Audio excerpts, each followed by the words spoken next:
बच्चों आपने solid state chapter तो पढ़ लिया। अब इसके कुछ बहुत ज़्यादा जो महत्वपूर्ण क्वेश्चन है, मोस्ट इम्पॉर्टेंट क्वेश्चन, वो बोर्ड का पैटर्न हो चाहे कंपटीशन का हो, किसी भी कंपटीशन का, जो सबसे ज़्यादा पूछे जाने वाले क्वेश्चन हैं वो 5 टाइप के क्वेश्चन हैं। हर टाइप का एक क्वेश्चन मैं आपके सामने डिस्कस कर रहा हूँ। पहला क्वेश्चन आपके सामने मैं लिख रहा हूँ, क्वेश्चन को ध्यान से पढ़िएगा, ठीक है? बोर्ड पे ध्यान दीजिएगा, मैं क्वेश्चन लिखने जा रहा हूँ।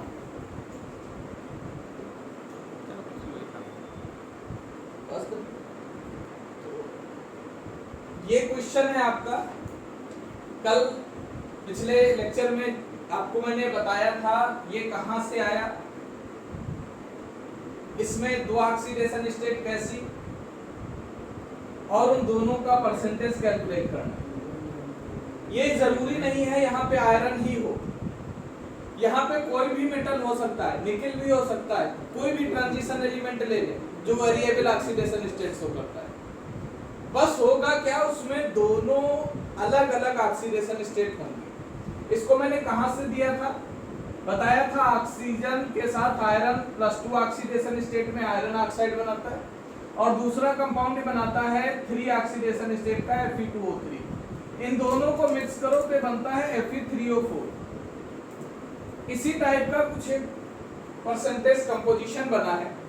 इस आयरन में दो ऑक्सीडेशन स्टेट है, एक है Fe+2 और दूसरा है Fe+3।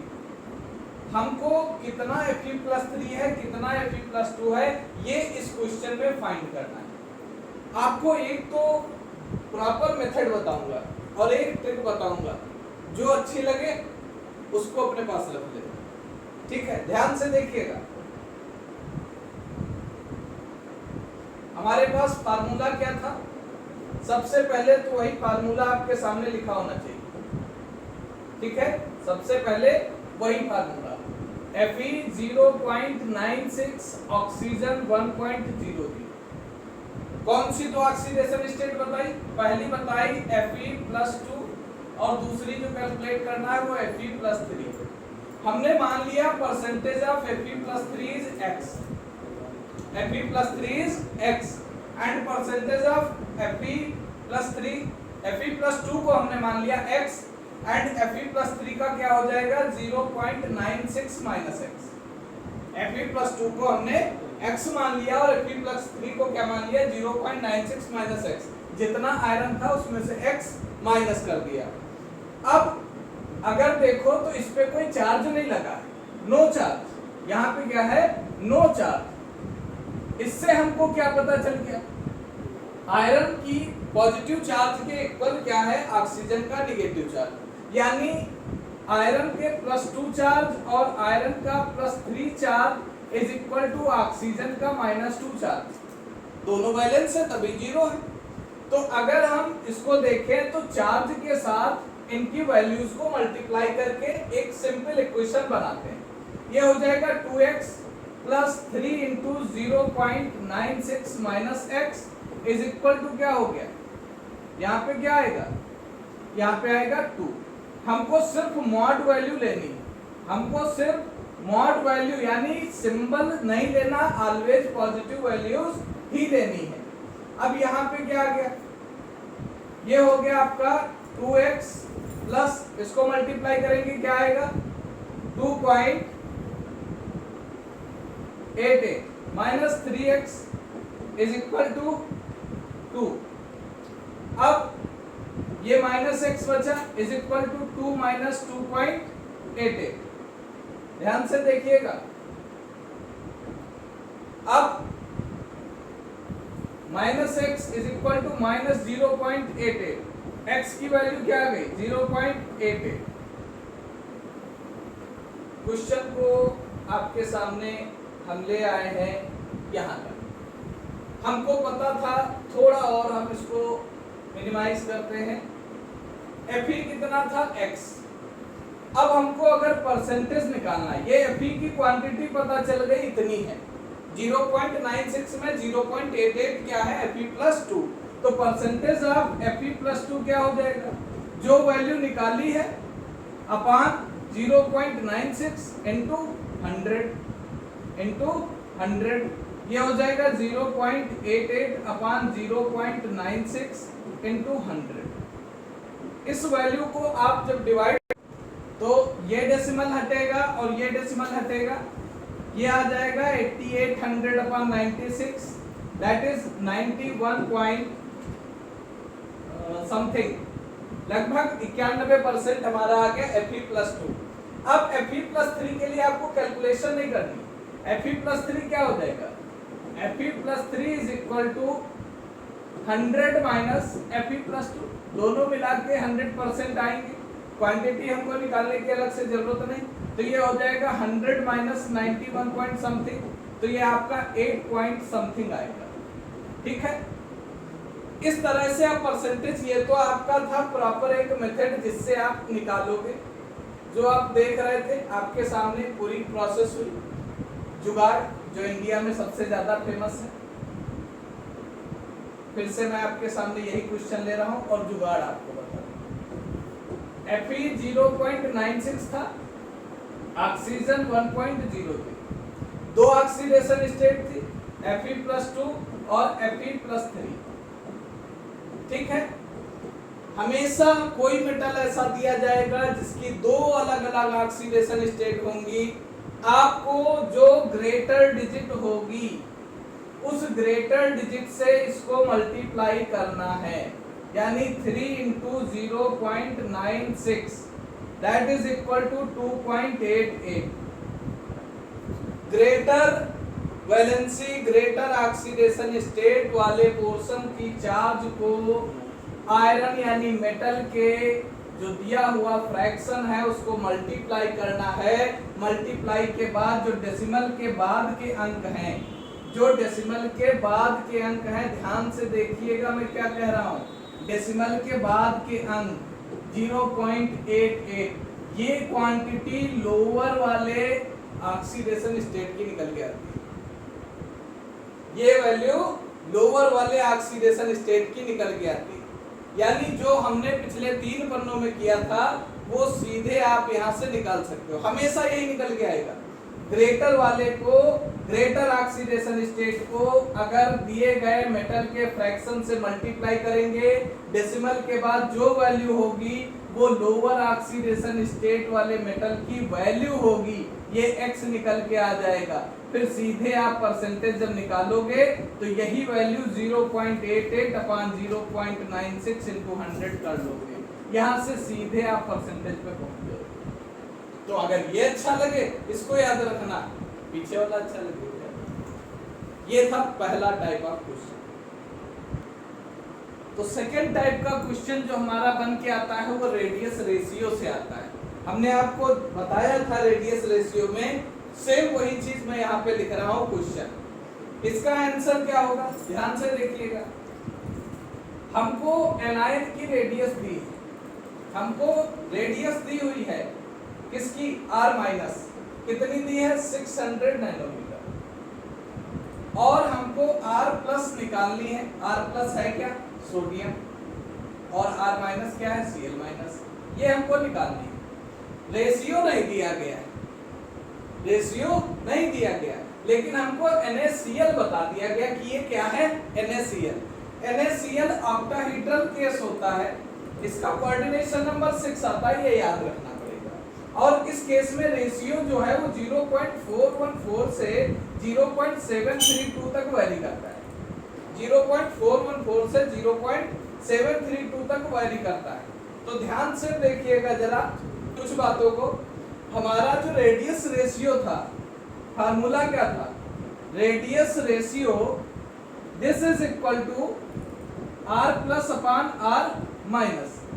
हमको कैलकुलेट क्या करना है, r plus this is equal to ratio, radius का रेशियो जो हमारे पास अभी गिवन था, इनटू एनायन की रेडियस।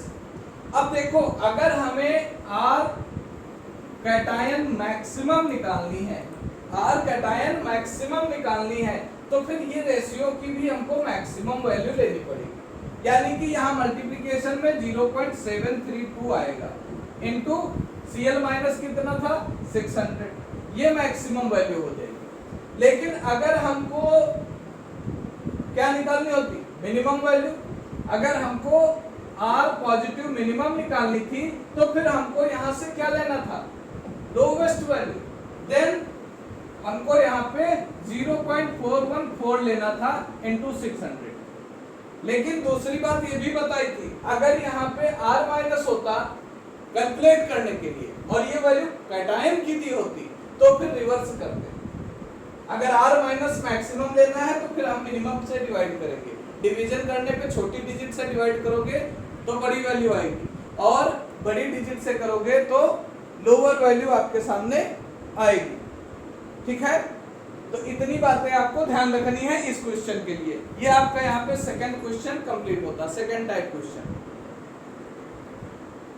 तीसरा टाइप का क्वेश्चन आपको बता रहे हैं, फिर इसके बाद जो दो क्वेश्चन है वो क्लियर है। डेंसिटी वाले क्वेश्चन में कभी दिक्कत नहीं आती क्योंकि डेंसिटी वाला फार्मूला बेस्ड सीधा क्वेश्चन होता है, हर बच्चा कर ले जाता है। सारी वैल्यूज दी होंगी, फार्मूले में वैल्यू पुटअप करो और आंसर निकालो। एक फार्मूला बनाने का जो पोर्शन है ये थोड़ा सा टिपिकल आपको पड़ जाता है।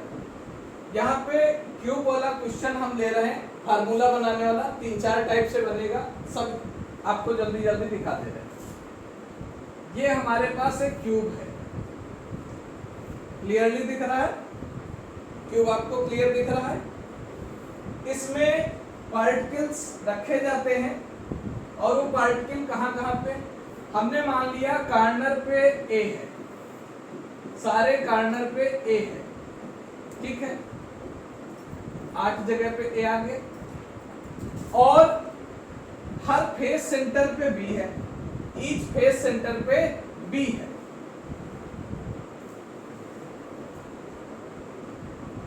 तो 6 बी हो गई। अब बताओ फार्मूला क्या निकलेगा, फार्मूला क्या निकल के आएगा।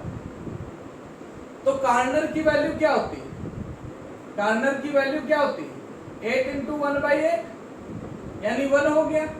और फेस सेंटर की वैल्यू क्या निकल के आती है 6 इंटू 1/2 यानी 3। तो फार्मूला हो गया AB3। ये एग्जाम्पल में मैंने आपको बताया था अगर ध्यान हो। लेकिन अब हमको कुछ बातें यहाँ पे बहुत सीरियसली देखनी।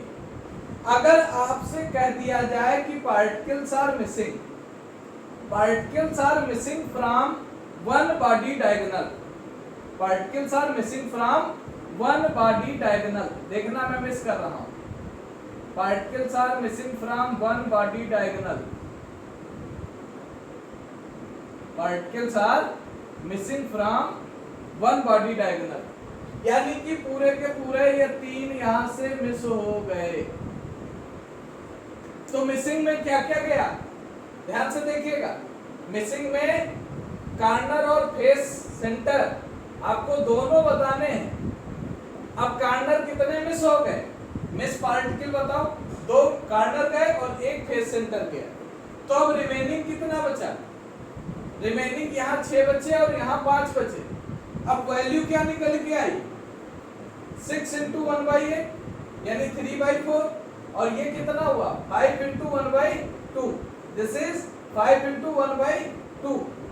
फ्रैक्शन खत्म करना है तो इसके लिए हमको क्या करना पड़ेगा, अगर फ्रैक्शन खत्म करना है तो इसके लिए हमको 4 से मल्टीप्लाई करना पड़ेगा, इधर भी और इधर भी। ये हो जाएगा 3 इंटू 10 यानी फार्मूला बन गया A3B10। ये था अगर एक फेस डायगोनल से मिस करते हैं। अगला इसी का देख लेना, सेम यही कोई डायग्राम बना रहेगा, ध्यान से देखिएगा।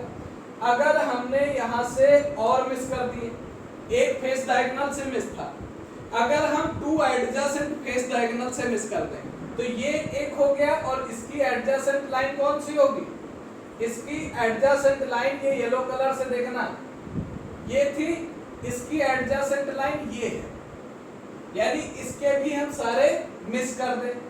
देखो ये बी हट गया, ये और ये ए हट गया, यानी अब कितने पार्टिकल हट गए बताओ, ये कार्नर की वैल्यू, ये फेस सेंटर की वैल्यू। अब कार्नर एक ये गायब है, कार्नर एक यहां से गायब, एक यहां से गायब, एक यहां से, यानी मिस कार्नर कितने हो गए 3 और फेस सेंटर कितने मिस हो गए 2, रिमेनिंग कितने बचे। ये सब चीजें आप जब लिख के करोगे तो आपका क्वेश्चन कभी गलत नहीं होगा। या 4 बचा तो वैल्यू कितनी निकल के आई 5 × 1/8 यानी 5/8 और ये कितना हुआ 4 × 1/2 दैट इज 2। अब 8 से सबको मल्टीप्लाई दोनों को करेंगे तो ये कैंसिल, ये आया 5:16 यानी फार्मूला क्या बन गया A5 B16 अगर 2 एडजेसेंट से किया। इसी तरह से कुछ मैं आपको बता रहा हूं वो आप करिएगा। अगर हम यहाँ पे मिसिंग कहां से कौन कौन सी कर दें ये आपके लिए क्वेश्चन में छोड़ रहा हूं, वो क्वेश्चन आपको करना है, ठीक है। यहाँ पे मैं डायग्राम बना दे रहा हूँ और लिख दे रहा हूँ कौन कौन से आपको करने हैं, उसके आंसर आपको बताने हैं। ये एक बड़ा सा क्यूब, ठीक है। अब इसमें पार्टिकल्स में रख दे रहा हूँ, ये रखा हुआ है ए कार्नर पे एज इट इज, ठीक है, 8 जगह पे कार्नर, और ये रेड कलर से रखा हुआ है बी ईच फेस के सेंटर पे, और एक और पार्टिकल हम रख रहे हैं अब व्हाइट कलर से, और वो क्या है सी। वो सी कहाँ रख रहे हैं बॉडी के सेंटर पे, सी कहाँ है 20 सेंटर, यानी 3 वैल्यू अब आ गई। ये यहाँ नोट कर लो, कार्नर, एफ सेंटर और बॉडी सेंटर। कार्नर पे है ए, फेस सेंटर पे है बी और बॉडी सेंटर पे है सी। अब आपको करना क्या क्या है वो मैं बता दूं। पहले पार्ट में आपको निकालना है अगर 2 अपोजिट फेस डायगोनल से पार्टिकल मिस हो जाए, 2 opposite face diagonal particles missing, कहां से missing from 2 opposite face diagonal. अगर 2 अपोजिट फेस डायगोनल से पार्टिकल मिस हो जाए, यानी एक तो ये हो गया और दूसरा ये आपका एक सेकंड, एक पार्टिकल छूट गया है आपका, ध्यान नहीं दिया आपने, ये ए होगा और ये भी ए होगा। तो आपका एक पार्टिकल जो ये मिस होना है यहाँ से, और एक फेस डायगोनल ये मिस होना है। चाहे ये 2 मिस करो या आप ये दोनों मिस कर लो, कोई भी 2 फेस डायगोनल वो भी अपोजिट मिस करनी है, तब आपको फार्मूला निकालना है। दूसरा पार्टिकल मिसिंग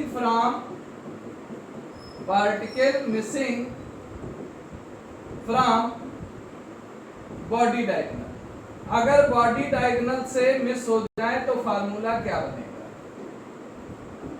इन दोनों के क्वेश्चन के आंसर आपको कमेंट बॉक्स में भेजने हैं, देखते हैं समझ आया आपको या नहीं, ठीक है।